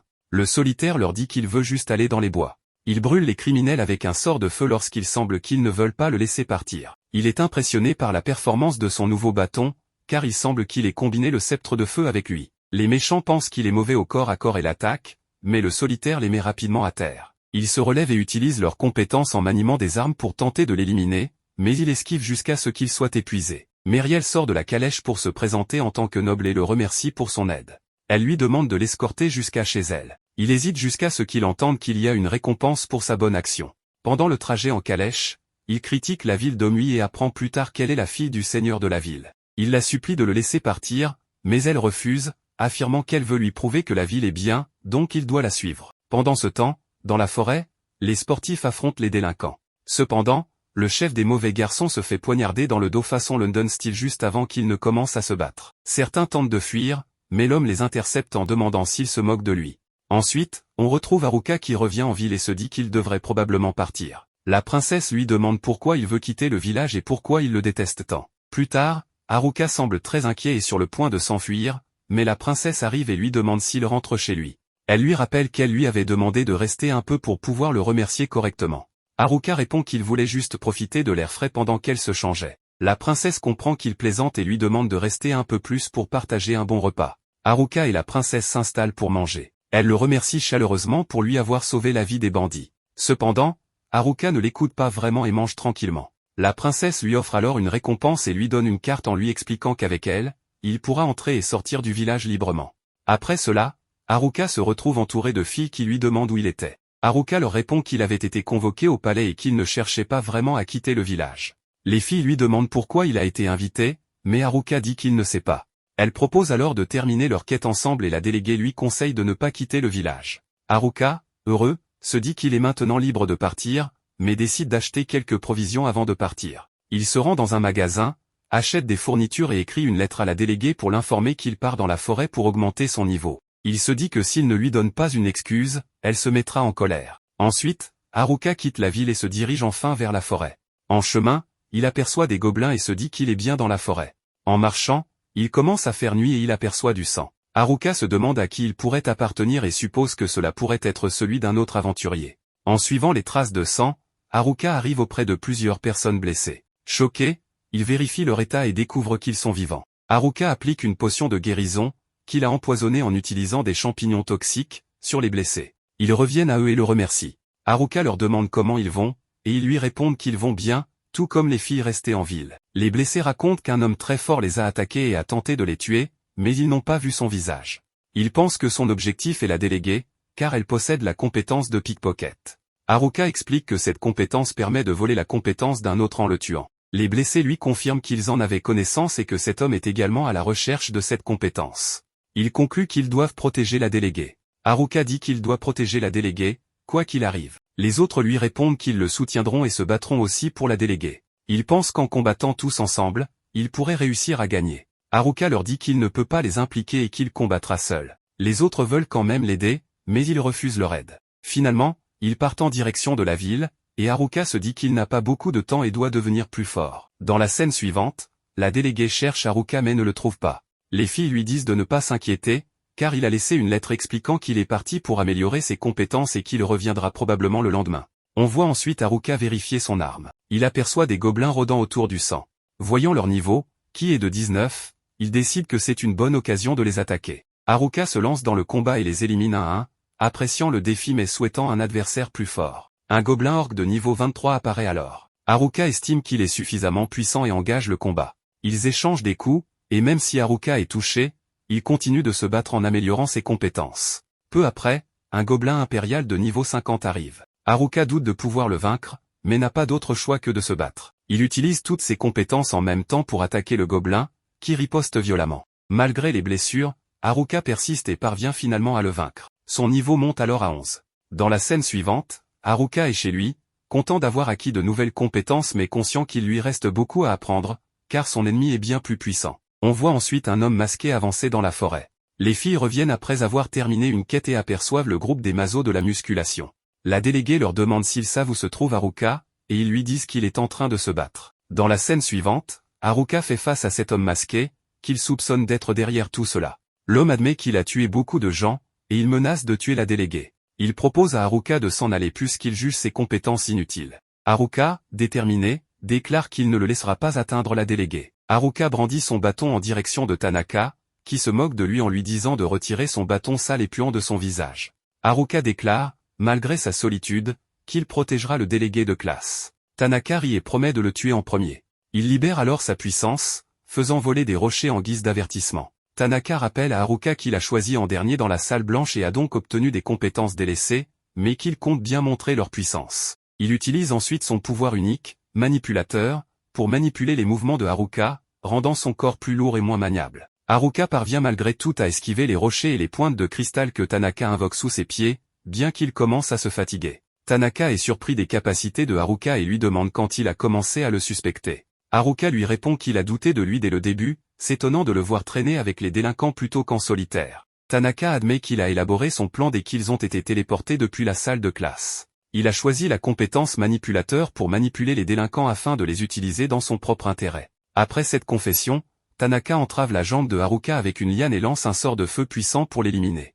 Cependant, Haruka absorbe les flammes dans son bâton grâce à la fusion avec une herbe spéciale et contre-attaque. Tanaka, feignant la surprise, bloque l'attaque avec une épée et commence à changer d'arme à chaque coup, submergeant Haruka avec une série d'attaques rapides et imprévisibles. Haruka est repoussé de l'autre côté de la rivière et se rend compte qu'il est en sous-effectif face à Tanaka, se demandant comment il utilise autant d'armes et de compétences à la fois. Il devine alors que Tanaka utilise la compétence imitateur, capable de copier les compétences de leurs camarades de classe. Tanaka révèle qu'il prévoyait de copier la capacité de pickpocket de la déléguée de classe et de l'éliminer pour obtenir la version originale, et ensuite voler les compétences des autres élèves. Haruka comprend alors qu'il fait face à son ennemi le plus dangereux jusqu'à présent. Tanaka utilise des illusions pour déstabiliser Haruka, mais ce dernier finit par découvrir la faiblesse de la compétence imitateur, à savoir qu'elle ne permet d'utiliser chaque compétence copiée que 3 fois. Haruka a volontairement poussé Tanaka à gaspiller ses copies. Enragé d'avoir été manipulé, Tanaka attaque Haruka, mais celui-ci esquive ses coups et parvient à le repousser avec un coup de pied. Haruka profite de l'ouverture pour tenter de le mettre hors de combat rapidement, mais Tanaka, dans un dernier sursaut, tire un puissant projectile pour l'arrêter, prolongeant leur affrontement intense. Il est déterminé à ne pas perdre, alors il décide d'utiliser son arme ultime. Tanaka invoque une dague et se déplace rapidement vers Haruka, lui infligeant 2 coups rapides avant de disparaître et de réapparaître au-dessus de lui. Haruka esquive tout, mais alors que la poussière envahit l'air, il réalise que ce n'était qu'un leurre. Tanaka a en fait autre chose en tête. Il a raison, car Tanaka est caché derrière un rocher, en train de charger son ultime capacité appelée mort instantanée. Il touche Haruka avec cette attaque, et comme son nom l'indique, cette compétence met fin à sa vie instantanément. Haruka tombe au sol, et Tanaka sort pour rire comme un génie du mal. Il écrase la tête de Haruka avec son pied et s'apprête à partir. Mais soudain, Haruka se relève et demande pourquoi Tanaka s'en va si vite. Tanaka panique et demande comment Haruka peut être encore en vie après avoir reçu mort instantanée. Haruka révèle qu'il possède la compétence santé générale, qui le rend résistant aux altérations de statut, et mort instantanée en fait partie. Il a également maximisé sa statistique de chance, ce qui a réduit considérablement le taux de réussite de mort instantanée. Tanaka perd la tête et demande pourquoi Haruka s'est écroulé alors, et Haruka répond que c'était une feinte. Tanaka n'en croit pas ses yeux et dit que c'est impossible qu'il puisse se déplacer si vite alors qu'il était sous l'effet de sa compétence de manipulation. Haruka dévoile un autre secret, disant qu'il a utilisé la compétence de pantin qui lui permet de se contrôler comme une marionnette pour contrer l'effet de la manipulation. Tanaka perd le contrôle et se met à lancer ses compétences d'armes sur Haruka, qui les bloque facilement. Le génie tombe à genoux, incapable de croire que ses calculs parfaits ont échoué. Il se remémore les moments où il s'ennuyait à l'école parce qu'il était un génie en avance sur tout le monde. Il souhaitait trouver un moyen de vaincre l'ennuyé. Lorsqu'il a été téléporté dans ce monde avec ses camarades de classe, il a tout de suite su quelle compétence choisir pour rendre sa vie palpitante. Il était prêt à tuer ses camarades pour cela et pensait qu'avec toutes ses capacités, il serait parfait et invincible. Il ne peut pas croire qu'il a perdu face à quelqu'un aux compétences insignifiantes. Dans un accès de folie, il se jette imprudemment sur Haruka. Haruka le désarme facilement et, pensant que Tanaka est à court de ruse, s'avance pour en finir. Mais l'épée de Tanaka revient et transperce Haruka, qui réalise que Tanaka cachait encore sa compétence de contrôle à distance. Tanaka déclare qu'il a quand même gagné à la fin et commence à frapper Haruka. Mais Haruka le repousse d'un coup de poing, ayant réussi à bloquer les dégâts grâce à sa compétence de renforcement. Puis il décide de terminer le combat en utilisant la compétence coup fatal, une attaque que Tanaka ne peut pas esquiver. Tanaka perd conscience et tombe au sol, tandis que Haruka s'éloigne en disant que, même s'il n'a pas de compétences surpuissantes, il a ses astuces. Cependant, Haruka est complètement épuisé maintenant, et les dégâts commencent à affecter son corps. Il n'a plus la force d'avancer et tombe à genoux, pensant que c'est la fin. Il pense à la représentante de la classe et à ses amis juste avant de perdre conscience, mais quelqu'un le soutient. Haruka ouvre les yeux et voit ses amis les nerds. Il est déçu qu'ils soient arrivés si tard, mais ils lui disent de se plaindre plus tard. Ils lui donnent des potions de soins et le soutiennent alors qu'ils retournent ensemble en ville. Haruka leur demande ce qu'ils font dans la forêt, et il révèle que lorsqu'ils revenaient d'une partie de chasse, ils ont aperçu leurs camarades de classe et ont appris des sportifs qu'il essayait de combattre Tanaka. Ils se sont donc précipités pour l'aider, mais ils sont arrivés un peu tard. Bientôt, ils atteignent la ville, et tout le monde les attend aux portes. Les filles entourent Haruka, s'offrant comme récompense, mais ils s'éloignent nerveusement d'elle et tapent dans la main du chef des sportifs. Les filles l'entraînent à l'intérieur, et les filles célèbres s'excusent auprès des nerds pour leurs actions passées. Haruka pense que c'est la fin heureuse que tout le monde attendait et qu'il n'a plus de rôle à jouer ici. Il décide de partir discrètement pendant que tout le monde est occupé, mais la déléguée de classe l'arrête et lui demande où il compte aller. Pris de panique, il se fige, et elle le prend soudainement dans ses bras en lui disant qu'elle était vraiment inquiète pour lui. Haruka s'excuse, mais la déléguée lui dit qu'un simple désolé ne suffit pas. Elle a rassemblé toutes les filles de la classe qui vont le réprimander pour être sorties de la ville sans les prévenir. Haruka est terrifié, mais il n'a pas le choix tandis que les filles le traînent à nouveau dans la ville pour le gronder et lui aspirer son âme. Dans un changement de scène, on voit que Haruka fait un rêve étrange dans lequel une personne inconnue semble l'attendre au fond de l'abîme. Après quelques minutes, il se réveille et admet que c'était un rêve assez bizarre. En se levant, il se plaint de sa fatigue, car il ne s'est pas encore remis des blessures infligées par Tanaka. À ce moment, il rencontre les Geeks, qui se préparent pour retourner dans le donjon. Il lui explique que la situation est difficile à cause des monstres, et qu'ils cherchent un objet rare dont ils ont entendu parler, mais sans succès jusqu'à présent. Haruka leur demande ce que cet objet fait, et ils répondent qu'il pourrait changer la façon dont les autres le perçoivent et pensent de lui. Une fois que les Geeks partent, Haruka se souvient qu'il a vaincu Tanaka, ce qui signifie qu'il n'a plus de raison de rester ici. Il se réjouit à l'idée de pouvoir enfin profiter de sa vie en solitaire dans la grotte. Mais avant de partir, il sent une présence intimidante, c'est Tsuyuri, entourée d'une aura de colère. Elle lui dit qu'ils doivent parler, ce qui le rend nerveux. Elle commence alors à le questionner sur ses absences et lui reproche de ne pas savoir communiquer, même s'il a déjà été réprimandé auparavant. Elle lui demande pourquoi il a agi de manière aussi dangereuse seul, car elle ne veut pas qu'il recommence. Sans autre choix, Haruka se met à genoux, promettant de ne plus le faire, et s'excuse. Ces mots suffisent à apaiser Tsuyuri, qui s'éloigne avec un sourire, tandis que Haruka reste au sol, submergé par la pression qu'elle exerce sur lui. Haruka se rend compte qu'il devrait obtenir cet objet rare que les geeks recherchent pour changer la façon dont les autres le perçoivent, évitant ainsi la colère de Tsuyuri. Il décide alors de se rendre dans le donjon. Nous voyons ensuite Muriel rendre visite à son père, préoccupé par sa charge de travail. Il lui rappelle comme lui est en frontière et que, avec l'apparition des monstres, ils reçoivent moins de commerçants. Soudain, un soldat entre pour leur annoncer qu'une horde de monstres approche de la ville. De son côté, Haruka se dirige tranquillement vers le donjon lorsqu'il rencontre la horde de monstres, composée d'orques et d'un roi orc. Voyant cela, il se dit qu'il s'agit d'un bon échauffement et se prépare à les affronter. Pendant ce temps, Muriel avertit la guilde de l'arrivée de la horde. Tous se dirigent vers l'entrée de la ville pour la défendre. Tsuyuri obtient l'autorisation du chef de la guilde pour que ses alliés puissent aussi aider. Elle se rend à l'auberge pour prévenir les autres, mais s'arrête un instant, constatant que Haruka n'est pas là. Pendant ce temps, Haruka est occupé à affronter les orques, qu'il élimine facilement, mais il se retrouve seul face au roi orc. Il réalise qu'un coup ne suffit pas et déclenche une série d'attaques pour le détruire. Une fois les ennemis vaincus, il atteint le donjon et, bien qu'enthousiaste, il se déçoit rapidement en découvrant que le premier étage ne contient que des déchets. Il se souvient alors d'un marchand qui vendait des objets du donjon et décide d'aller lui poser des questions. À la tombée de la nuit, le chef de la guilde et les autres aperçoivent une silhouette au loin, c'est Haruka, qui vient leur demander ce qu'il se passe. En apprenant qu'ils attendaient une horde d'orques, il leur dit tranquillement qu'il les a tous vaincus et demande même s'il comptait s'amuser avec eux. En entendant cela, Tsuyuri, furieuse, lui demande pourquoi il prend toujours des risques, en lui donnant un bon coup. Ensuite, il est emmené à la guilde, où tout le monde le réprimande de s'être mis en danger. Dans son lit, Haruka réalise que le chef de la guilde et Muriel ont désormais les yeux fixés sur lui. Si cela continue, sa vie en solitaire pourrait bien ne jamais se réaliser. Cela le convainc encore plus de trouver l'objet pour qu'il soit mieux apprécié des autres. Le lendemain, il va voir le marchand, qui réagit nerveusement en le voyant. Haruka le rassure, précisant qu'il ne veut rien acheter mais cherche à savoir s'il connaît un objet capable de le rendre plus apprécié. Le marchand lui parle d'un anneau de phéromones, situé quelque part dans le donjon voisin, probablement sous le 50e étage. Il explique que le donjon compte 100 étages, mais qu'il est impossible de descendre sans affronter les monstres gardant chaque niveau. Avec cette information, Haruka repart, tandis que les geeks observent discrètement.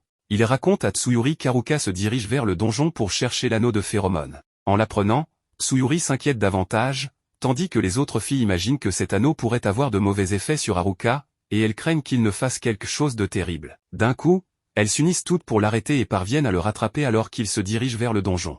Tsuyuri, sans détour, lui demande s'il recherche l'anneau de phéromones, ce à quoi Haruka, un peu nerveux, la corrige en disant qu'il cherche simplement l'anneau de Salomon, qui permet de parler aux animaux. Ce gros mensonge ne convainc aucune des filles, alors Haruka décide de s'enfuir précipitamment. Arrivé au donjon, il continue sans s'arrêter. Tsuyuri lui conseille de faire attention, car il pourrait y avoir des pièges, mais Haruka la rassure en disant que sa chance est au plus haut. Juste après, il trébuche, heurte un mur qui s'effondre, et tombe dans le vide. Tsuyuri tente de lui attraper la main, mais échoue, et Haruka continue sa chute, ignorant où cela va le mener. En réalisant qu'il est proche du sol, il utilise sa magie de terre pour créer un coussin et amortir sa chute en toute sécurité. En regardant autour de lui, il se demande s'il est au fond, environ 100 étages plus bas, et remarque un chemin inquiétant qui semble mener vers le dernier boss, ainsi qu'au piège.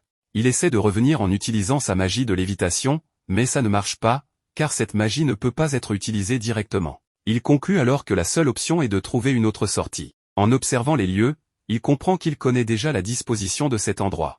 Il ouvre son menu de statistiques et voit qu'il a obtenu le niveau 1 en conscience spatiale, probablement à cause de l'obscurité ici-bas. En revanche, il est ennuyé d'avoir obtenu le niveau 1 en détection de pièges, car c'est seulement parce qu'il est tombé dedans. Il utilise ses nouvelles compétences pour vérifier qu'il n'y a pas de piège dans le couloir et se rend compte qu'il est au 101e étage. Cela le fait oublier le dernier boss, car il pense qu'il pourrait y avoir un boss secret ici. Pendant ce temps, Tsuyuri et les autres descendent les étages lentement pour le retrouver. Haruka ressent une douleur dans les poumons car la magie ici est plus dense que dans la forêt. Arrivé devant une grande porte, il comprend qu'il s'agit probablement de la salle du boss.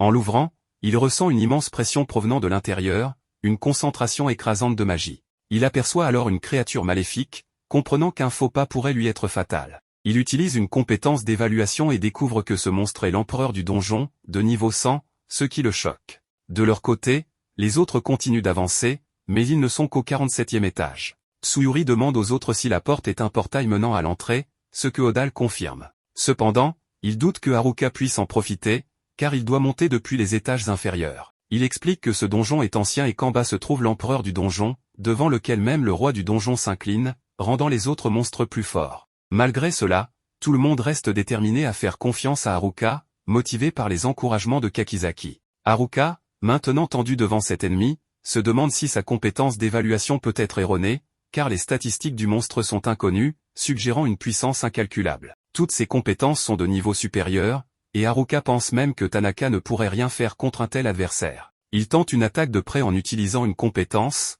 mais le monstre repousse facilement son coup. En sueur sous la pression, Haruka décide de tenir bon et de surpasser la vitesse divine de cet ennemi sombre. Dans la scène suivante, Muriel demande à son père si les masses ombreuses qui encerclent l'extérieur de la forteresse sont celles qu'ils doivent affronter. Il confirme et elle exprime qu'elle ne peut s'empêcher de penser qu'il pourrait être confronté à quelque chose de bien plus menaçant que les bêtes orques qu'ils ont affrontées il y a quelques jours. Il répond qu'ils enverront un message à la guilde des aventuriers pour leur demander de se préparer en cas de crise. Le récit passe ensuite à Haruka, qui déclare qu'il devra concentrer toutes ses capacités dans un mouvement accéléré pour surpasser la vitesse de son adversaire. Il lance son attaque, mais même avec sa rapidité augmentée, cela s'avère insuffisant. La créature dévie tous ses coups avec facilité. Exaspéré, Haruka réalise que la créature a acquis de nouvelles capacités et est bien plus puissante qu'il ne l'avait prévu. Il murmure que s'il fait la moindre erreur, même un instant, ce sera la fin pour lui. Mais Haruka s'effondre, épuisé, son pouvoir mystique et sa vigueur totalement vidés. La silhouette squelettique reste indemne,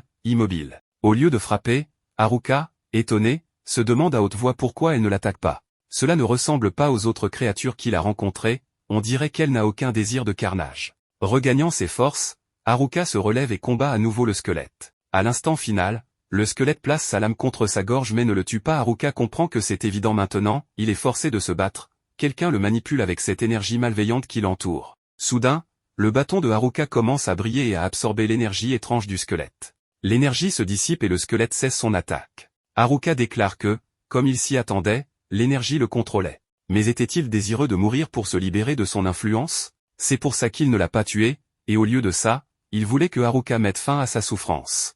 Le squelette reste sans voix. Soudainement, l'énergie commence à se matérialiser autour du squelette à nouveau. Haruka déclare qu'il doit le détruire pour le libérer de cette malédiction. Mais il hésite. Au lieu de ça, il se dirige vers le squelette et la puissance de subjugation s'active. Étonné, Haruka se demande comment cela a pu se produire. Le squelette ne résiste pas, et Haruka examine son état, découvrant que son niveau a été restauré et son identité révélée. Pris de surprise, il s'exclame qu'il a encore asservi une fille, ce qui le rend anxieux par rapport à la déléguée. Ensemble, ils continuent vers le niveau suivant. Cependant, alors qu'il s'apprête à quitter, le gardien du niveau apparaît. Haruka admet qu'il ne peut pas gérer des combats successifs comme ça. Au moins, le squelette ne voulait pas le tuer, mais cette créature le fera sans doute. Il se rend compte qu'il doit éviter ce combat et fuir vers le niveau suivant. En utilisant sa magie, il cible le plafond pour le percer et s'échapper vers le haut. Mais des créatures de haut niveau, tout au niveau 99, l'attendent. Elles se précipitent sur Haruka, mais dans un retournement inattendu, elles trébuchent les unes sur les autres et meurent sans qu'il n'ait besoin de lever le petit doigt, grâce à sa chance extraordinaire. Le squelette découvre ensuite l'armure abandonnée par la créature. Après l'avoir enfilée, l'armure s'adapte parfaitement à sa forme. Le récit se déplace vers les jeunes femmes au 50e niveau, qui cherchent toujours Haruka. L'une d'elles, la chef du groupe, remarque qu'elles ont atteint la moitié du 50e niveau et qu'elles trouveront sûrement au moins un indice. Elles ouvrent un large portail, mais se retrouvent face à un gigantesque behemoth à un œil qui les attend. La scène revient sur Muriel alors qu'elle converse avec le maître de la guilde. Elle exprime qu'elle sent que quelque chose de périlleux se passe dans le labyrinthe. Il répond qu'aucune annonce n'a été faite par les sentinelles de la station, mais qu'ils ne peuvent pas compter sur les guetteurs actuels, car ils sont trop faibles. Le maître de la guilde ajoute qu'ils ont désespérément besoin d'aide et doivent continuer avec vigilance. Il est conseillé de prévenir les autres aventuriers pour que tout le monde soit au courant de ce qui se passe. Il lui demande ensuite des nouvelles de l'équipe de Haruka, observant qu'il ne les a pas rencontrés aujourd'hui. Quelqu'un répond qu'ils espèrent que leurs inquiétudes sont infondées et qu'il ne se passe rien de grave de ce côté. Ensuite, nous voyons le guerrier squelette et Haruka. Il commente qu'il lui a donné une cape et qu'il semble que cela ait amélioré son humeur. Soudain, il détecte une créature puissante à proximité. La créature semble extrêmement forte et seule la magie sacrée est efficace contre elle. Haruka se demande ce qu'il doit faire. La créature attaque, mais Haruka esquive et lance une entité de son bâton magique, la détruisant d'un seul coup. Il remarque qu'il pensait que cet instrument était inutile au début, mais il suppose que tout peut fonctionner si on l'améliore suffisamment. Ensuite, des mythes monstrueux apparaissent. Haruka lance une flamme en disant qu'une fois qu'elles seront attirées, il séparera la magie et amplifiera l'incendie. Ainsi, il les élimine toutes. Haruka avance au niveau suivant et vainc toutes les créatures présentes dans une démonstration spectaculaire de force. Lorsqu'il atteint le niveau 95, il rencontre une créature exceptionnellement puissante. Étonné, il note que cette créature est au niveau 100, mais se trouve au niveau 95. La créature attaque, mais Haruka et la fille squelette esquivent en même temps. Haruka se demande comment combattre une créature qui lui lance des lames. La fille squelette intervient, concentrant son énergie et éliminant la créature d'un seul coup. Haruka est ébahi et pense qu'elle est incroyablement puissante. Heureusement, elle est désormais de son côté. Il ajoute qu'ils doivent continuer et viser le sommet. Pendant ce temps, les compagnons de Haruka affrontent une autre créature. Ils peinent à se défendre contre ces attaques et, épuisés, ils se demandent ce que ferait Haruka s'il était là. La créature manque de peu de tuer le leader du groupe, mais Kakizaki et Oda la sauvent juste à temps. Ils l'encouragent en disant qu'il est trop tôt pour abandonner et qu'ils ont un plan. Ils expliquent la stratégie et Kakizaki commence à détourner l'attention de la créature en disant qu'elle est forte, mais qu'il n'est pas aussi rapide. Les filles travaillent à distraire la créature pendant que Kakizaki attaque. Cependant, la créature porte un coup qui le rend inconscient. Il dit avant de perdre connaissance qu'il n'était que le leurre et que son camarade va maintenant s'occuper de la créature comme prévu. Son ami tire sur la créature, la tuant. Le groupe célèbre leur victoire et le vice-leader du groupe déclare qu'en raison de Haruka, leur équipe est de nouveau réunie. Ils jurent qu'ils vont le retrouver. Ils doivent juste attendre leur retour dans le labyrinthe. La terre tremble et les créatures commencent à agir étrangement. Par ailleurs, Haruka et Angelica avancent au niveau 85, mais ils s'arrêtent en voyant que le sol tremble, ignorant qu'une immense horde de monstres approche des environs. Dans une autre scène, on voit une multitude de rats sortir de la grotte, et le garde du lieu entre en panique en apercevant des monstres étranges surgir du sol. Il se précipite immédiatement au guilde des aventuriers pour signaler ce qu'il a vu. Le chef de la guilde comprend alors clairement qu'une énorme ruée de monstres est imminente. Cela le pousse à consulter un ancien texte sur les donjons. Ce texte révèle que les donjons sont en réalité des êtres vivants qui s'étendent vers les profondeurs, niveau par niveau. Lorsqu'ils atteignent leur taille maximale, jusqu'au niveau le plus bas, tous les monstres qui n'y trouvent plus de place commencent à sortir sans interruption. C'est précisément ce phénomène que l'on appelle une stampede. Selon les textes anciens, vaincre le boss au niveau le plus bas met fin à la vie du donjon, entraînant la disparition de tous les monstres. Ainsi, la seule façon d'arrêter cette stampede serait de battre le boss. Tout le monde se demande alors qui pourrait accomplir une tâche aussi périlleuse. Meriel réfléchit un moment et pense à Haruka, mais rejette rapidement cette idée. Juste à ce moment, le sol commence à trembler. Le chef de la guilde ordonne immédiatement d'emmener la population au refuge pour éviter la panique. Il demande également aux membres de la guilde de défendre la porte principale du village coûte que coûte. Pendant ce temps, Haruka et Angelica se cachent pour échapper à des griffons dans un des niveaux du donjon. Haruka n'est pas sûr de savoir s'ils sont des oiseaux ou des lions, mais en expérimentant un peu, il découvre qu'ils aiment les poissons panés imbibés de champignons paralysants qu'il a préparés. Grâce à cette astuce, tous les griffons tombent au sol en quelques secondes, permettant à Haruka de monter sans encombre au niveau suivant du donjon. Par ailleurs, la déléguée et les autres étudiants se dépêchent de progresser dans le donjon pour retrouver Haruka, mais ils s'arrêtent en rencontrant un grand groupe de loups-garous dangereux. Pendant ce temps, Meriel se trouve en dehors du village après la première vague de monstres de la stampede, remarquant qu'il n'a jamais vu autant de monstres auparavant. Gatek informe le chef de la guilde qu'ils ont réussi à repousser la première vague, mais qu'ils doutent de pouvoir supporter la suivante. C'est alors qu'Ofte se souvient que les nouveaux étudiants, y compris la classe de Haruka, sont actuellement dans le donjon. Ils envisagent de leur demander de battre le boss du donjon, car Haruka pourrait y parvenir. Meriel réalise que Haruka est peut-être leur seule chance, bien qu'elle ait déjà envisagé cette possibilité. Tout le monde se demande alors qui pourrait leur transmettre ce message crucial dans une telle situation, car ils sont tous occupés par la dangereuse stampede. Tous les regards se tournent alors vers Meriel, qui est la seule à ne rien faire à cet instant. En comprenant qu'ils veulent qu'elle aille seule au donjon, Meriel panique, affirmant que c'est impossible pour une petite fille comme elle. Le chef de la guilde reconnaît que la mission est cruciale et trop difficile pour une enfant seule. Il demande alors à Ofte d'accompagner Meriel, étant donné qu'il connaît bien le donjon. Ofte hésite un moment, car ils doivent aussi se préparer à la prochaine vague d'attaque, mais le chef de la guilde lui assure que le village sera protégé quoi qu'il arrive. Ofte décide alors de partir immédiatement, mais Meriel semble toujours très peu convaincue et reste terrifiée. Cependant, en voyant les nombreux soldats blessés après avoir défendu le village, elle trouve le courage dont elle a besoin et se décide à aller au donjon. De retour avec Haruka, arrivé au niveau 81, il est surpris de découvrir un monde aquatique. Alors que les niveaux inférieurs étaient remplis d'ennemis puissants, le vrai problème ici semble être le terrain. Distrait, Haruka est attaqué par des monstres aquatiques, mais Angelica intervient immédiatement pour le défendre. Haruka la remercie de lui avoir sauvé la vie, puis s'approche de l'eau pour analyser leurs ennemis. Grâce à sa capacité d'évaluation, il découvre qu'ils affrontent de nombreux poissons épais sous-marins. Haruka comprend que si ces créatures foncent toutes sur lui, il finira en morceaux. Il décide donc d'utiliser sa magie de glace, dérivée de sa magie de température, pour refroidir l'eau et ralentir les poissons. En quelques secondes, il remarque que leurs mouvements sont plus lents, confirmant leur faiblesse face à l'eau froide. Haruka termine le travail avec sa capacité d'emballage, enfermant tous les poissons dans un bloc de glace. Grâce à cette stratégie, il progresse rapidement dans le donjon jusqu'à rencontrer le boss du niveau, un énorme poisson, visiblement furieux. Angelica réussit à s'échapper à temps, mais Haruka est emportée par une vague. Elle décide alors d'affronter le boss seule. Cependant, avant qu'elle ne puisse agir, Haruka surgit de l'eau sur une planche de surf spéciale faite de magie terrestre. En utilisant sa capacité de manipulation, il cible la tête du poisson depuis sa planche et le terrasse en un coup. Rejoignant Angelica, Haruka semble plus enthousiaste que jamais à continuer leur progression.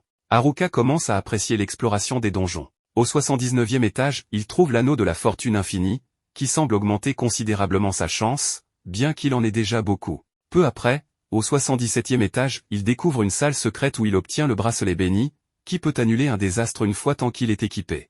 Au 75e étage, après avoir vaincu le boss de l'étage, il récupère un joyau de nécromancie, capable de donner le contrôle sur les morts. Haruka est ravi par ces trésors et envisage de les vendre pour devenir encore plus riche, bien qu'il hésite à les utiliser pour lui-même. Comme il n'est pas maudit et n'a pas de problème immédiat, il décide de donner les trésors à Angelica, expliquant qu'il veut qu'elle retrouve le bonheur après avoir été maudite par les ténèbres. Bien qu'Angelica refuse d'abord, Haruka insiste, rappelant que c'est lui qui l'a obligée à porter cette armure. Finalement, elle accepte et, bien qu'elle soit un squelette, elle semble très heureuse de recevoir ces objets. Pendant leur exploration, Angelica reste en arrière un moment et, dans un retournement de situation, retire son casque, révélant qu'elle n'est plus un squelette mais une fille en chair et en os.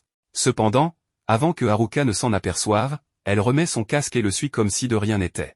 Au 54e étage, la classe de Haruka parvient à vaincre tous les loups-garous, bien qu'ils soient totalement épuisés. Soudain, ils entendent un bruit étrange, mais découvrent que ce sont Meriel et Ofté, de retour avec des nouvelles sur Haruka et Angelica. Tous deux atteignent le 74e étage, une zone dangereuse de feu, en contraste avec le monde aquatique qu'ils ont quitté. Meriel, découragée en apprenant que Haruka n'est pas avec eux, est réconfortée par Tsuyuri, qui lui assure que tout ira bien. Pendant ce temps, Haruka et Angelica affrontent la chaleur écrasante du 74e étage. Grâce à ses compétences de conscience spatiale et de détection de pièges, Haruka sait que cet étage est un piège, mais il ne sait pas comment le désactiver avant d'être vaincu par la chaleur. Angelica le sauve de justesse lorsqu'il manque de tomber dans les flammes, le conduisant dans une zone sûre pour se reposer.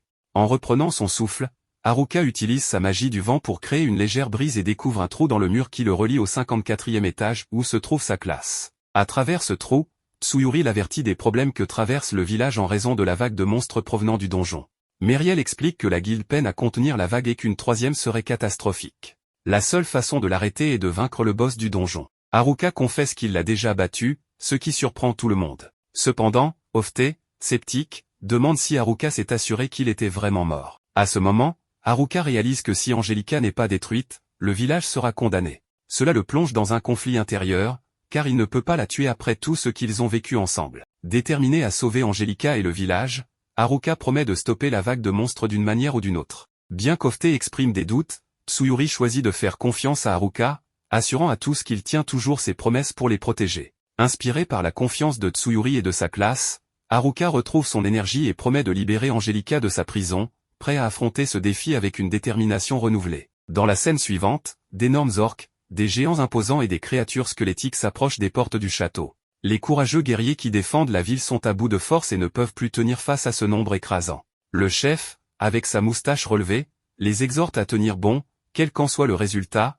leur rappelant que chaque aventurier a le devoir de protéger la ville. Il ajoute que si l'aide des nouveaux aventuriers comme Haruka et son groupe arrive, ils auront tout ce qu'il faut pour vaincre ces monstres. Il insiste sur le fait qu'ils doivent attaquer de toute leur force, car ce n'est pas le moment de se rendre. Posté à la porte principale, il ordonne aux défenseurs de ne laisser passer aucun ennemi. La scène se déplace ensuite vers Haruka et son équipe, profondément sous terre, entourés de flammes tombantes.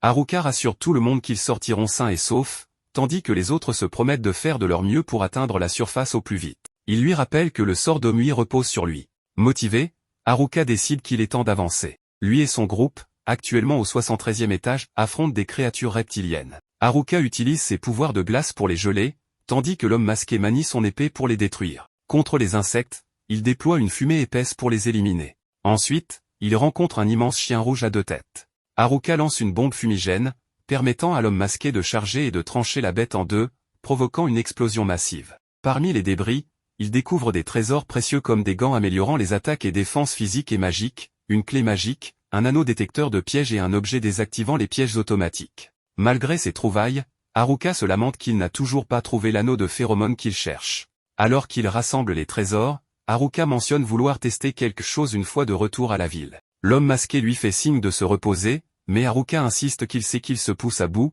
mais qu'il ne peut pas s'arrêter maintenant. Le groupe atteint un nouvel étage, le 69e, et y rencontre le hibou du sommeil, une créature dont le pouvoir endort instantanément quiconque l'attaque. En quelques instants, Haruka s'effondre dans un profond sommeil, laissant l'homme masqué, immunisé, le porter et continuer. Lorsqu'Haruka se réveille, il remercie l'homme masqué pour son aide. La scène change à nouveau, cette fois vers un autre donjon où Tsuyuri et son groupe affrontent un sphinx redoutable. Sa taille immense et sa force les terrifient. Harumi tente de l'attaquer, mais ses blessures guérissent instantanément. L'équipe réalise que la force brute ne suffira pas et qu'ils devront résoudre des énigmes pour s'en sortir. Pendant ce temps, Haruka et Angelica traversent un gouffre immense.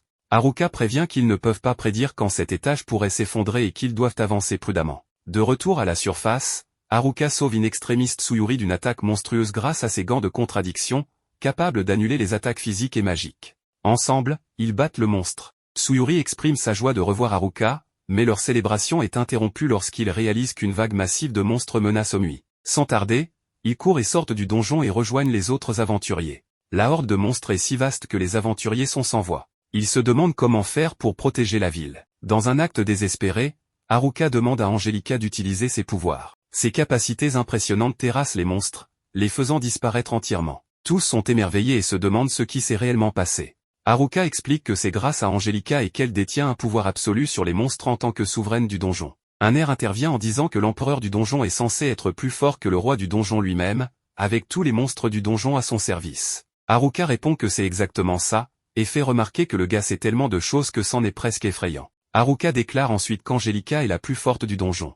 Même après une série de circonstances qui l'ont laissée au premier niveau, elle peut toujours vaincre n'importe quel monstre en un instant. Avec cette force, il pensait qu'elle serait capable de contrôler les monstres. Cependant, cela ne fonctionne que sur les monstres du même donjon, et ils doivent être proches. Une fille demande alors ce qui est arrivé aux monstres qui ont disparu, affirmant que ce n'est pas comme s'ils avaient été téléportés ailleurs. Haruka répond qu'il parie qu'ils sont restés dans leur donjon d'origine, car la gardienne du donjon leur a donné des ordres, et il est sûr qu'ils se comportent bien. Haruka pense à lui-même qu'il est content qu'Angelica s'en soit sortie saine et sauve. La scène se déplace vers la ville d'Omui. Haruka y affirme que la ville devrait profiter d'un peu de paix pour le moment. C'est le moment de lancer l'événement auquel il a pensé dans le donjon. Un ami lui demande ce qu'il fait maintenant.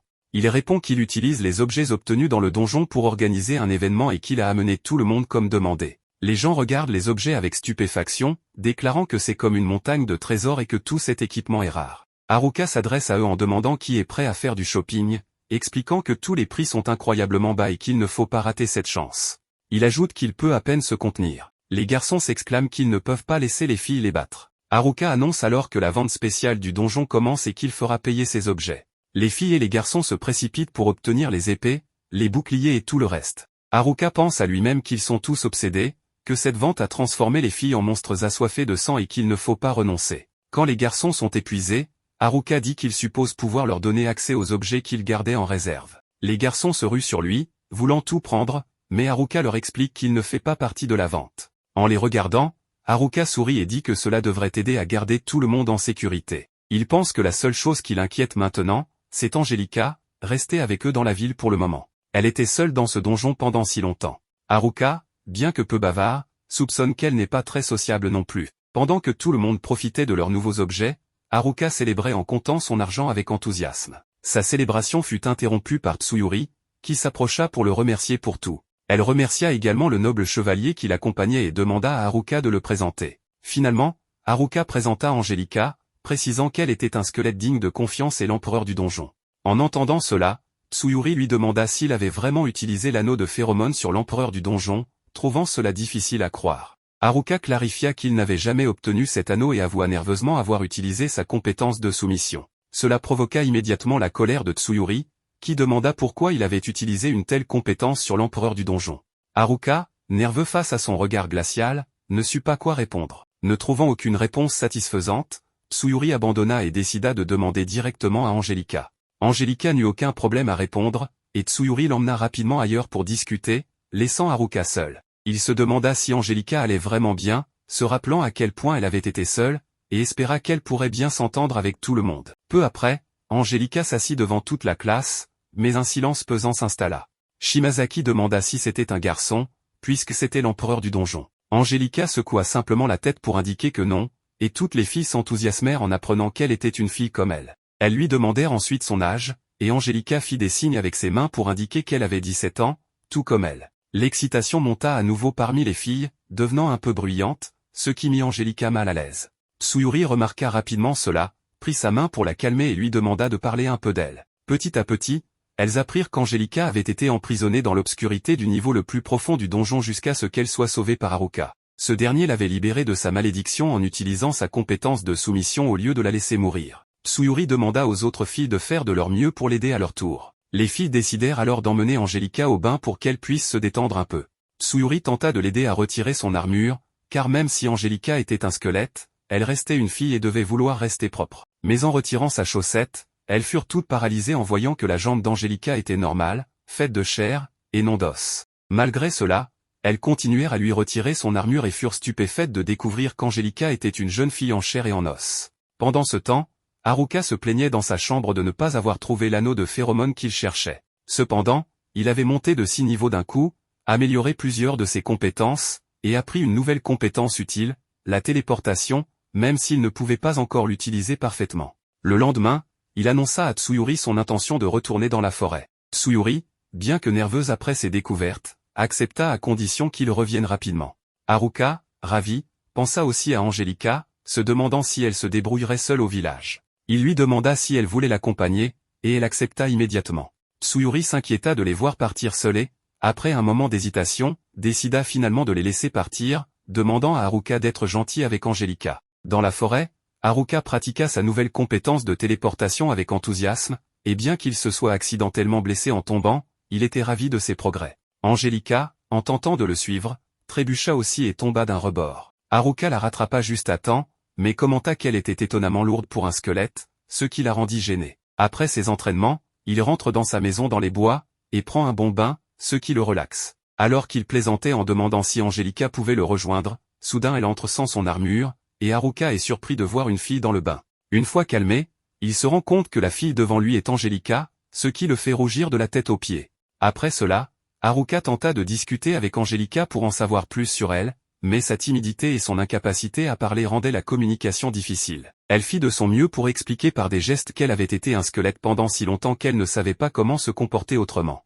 Ainsi, Angelica, l'ancien empereur du donjon, commença à s'adapter à une nouvelle vie, entourée d'amis qui l'acceptaient telle qu'elle était. C'était un monstre squelettique animé par un esprit, mais l'armure d'argent a restauré sa chair, déclenchant ainsi sa malédiction.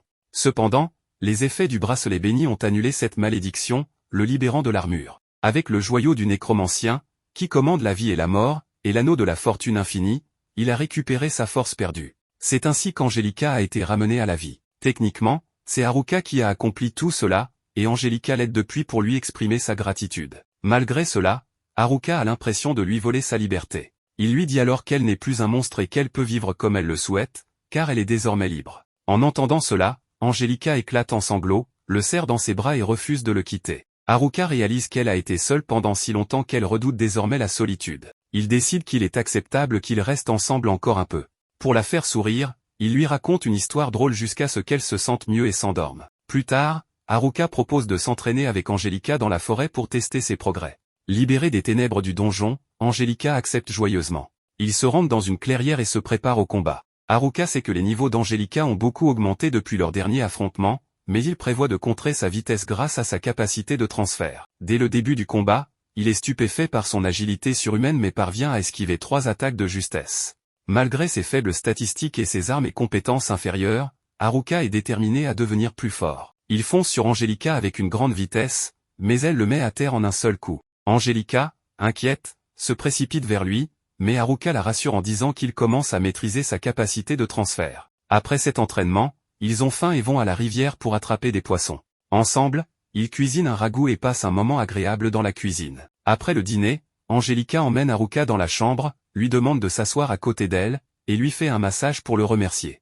Haruka, bien qu'un peu endolorie par son manque de technique, ne dit rien pour ne pas la blesser. Plus tard, ils s'assoient ensemble sur un banc sous les étoiles. Haruka caresse doucement la tête d'Angelica et la remercie pour tout ce qu'elle a fait. Ce geste simple la met mal à l'aise, et elle lutte pour exprimer ses pensées. Haruka la rassure et suggère qu'il retourne au village le lendemain, promettant de rester à ses côtés. Cela apaise Angelica, et il continue à contempler les étoiles. Le lendemain, sur le chemin du village, la pluie commence à tomber. Haruka prend la main d'Angelica et court jusqu'à ce qu'ils atteignent le village de Ui. La pluie cesse, et ils sont chaleureusement accueillis par les villageoises. Mais rapidement, tout le monde remarque qu'Haruka tient toujours la main d'Angelica, ce qui les fait rougir et se séparer précipitamment. Les villageoises entourent Angelica, la bombardant de questions sur ses aventures. Heureusement, Tsuyuri intervient calmement et offre un accueil apaisant à Angelica. Tsuyuri taquine Haruka sur le fait d'avoir tenu la main d'Angelica, ce qui pousse les villageoises à assaillir Haruka de questions sur leur relation. Gêné, il leur demande de le laisser tranquille. Plus tard, Angelica tente de lui parler à nouveau, mais Haruka l'encourage à rester avec les autres. Alors qu'il s'éloigne, Angelica l'appelle pour la première fois en utilisant sa voix. D'une voix fragile, elle réussit à le remercier, ce qui touche profondément Haruka. Haruka réfléchit à ce qu'il a appris dans ce monde, chacun porte ses fardeaux, ses angoisses et sa solitude. Mais cela ne signifie pas qu'ils sont vraiment seuls. Résolu, il décide de continuer à maîtriser ce monde, coûte que coûte.